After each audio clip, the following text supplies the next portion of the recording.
કેશોદમાં demolition ડ્રાઈવનું થયું હતું સુરસુરિયું કાર્યવાહી રહી હતી મોકૂફ। કેશોદ નગરપાલિકા દ્વારા છેલ્લા 10 દિવસથી ડિમોલેશન ડ્રાઈવની ઢોલ પીટીને ભયનો માહોલ ઊભો કર્યો હતો। કેશોદ શહેરમાં મુખ્ય માર્ગો શેરીઓમાં રિક્ષામાં જાહેરાત કરી છાપરા ઓટલા દબાણો દૂર કરવા સૂચના આપવામાં આવ્યા બાદ આજે સવારથી ડિમોલેશન ડ્રાઈવ શરૂ થવાની હતી। શહેરના વેપારીઓ ફેરિયાઓનો જીવ તાળવે અડક્યો હતો। કેશોદના જૂનાગઢ હાઈવે રોડ પર સવારે કાફલા સાથે શાહી સવારી પહોંચતા જવાબદાર વિભાગ પાસે દબાણો અંગેની કોઈ પણ પ્રકારની તૈયારી કે માહિતી ઉપલબ્ધ ન હોય। એકાદ કલાક પરામર્શ કરી કામગીરી મોકૂફ રાખવાની ફરજ પડી હતી। કેશોદના વેપારીઓ ફેરિયાઓ છેલ્લા 4 દિવસથી દિવસ રાત જોયા વગર કારીગરો ન મળે તો પણ જાત મહેનતથી છાપરા ઓટલા દૂર કરવામાં લાગી ગયા હતા। લગભગ સમગ્ર શહેરમાં વેપારીઓ અને ફેરિયાઓએ સ્વેચ્છાએ છાપરા ઓટલા હટાવી લીધા હતા। ત્યારે જવાબદાર તંત્રને સીધા સરકારી જગ્યા ઉપર દબાણ કરી ગેરકાયદેસર બાંધકામ દૂર કરવામાં જવાનું હોય, જેની સમગ્ર માહિતી કચેરીમાં ઉપરાંત મકાનવેરા શાખામાં દબાણ હેઠળ નોંધાયેલી મિલકતોની માહિતી ઉપલબ્ધ હોવા છતાં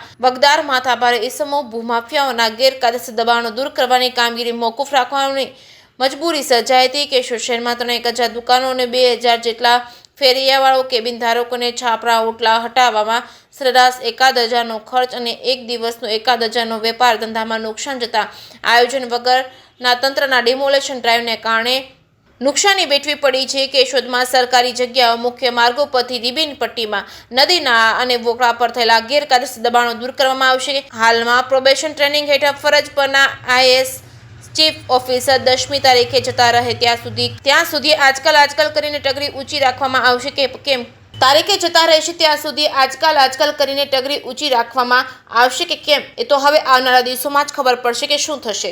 જે કેસ ગુજરાતી સાથે રાજુ પંડ્યા, કેશોદ।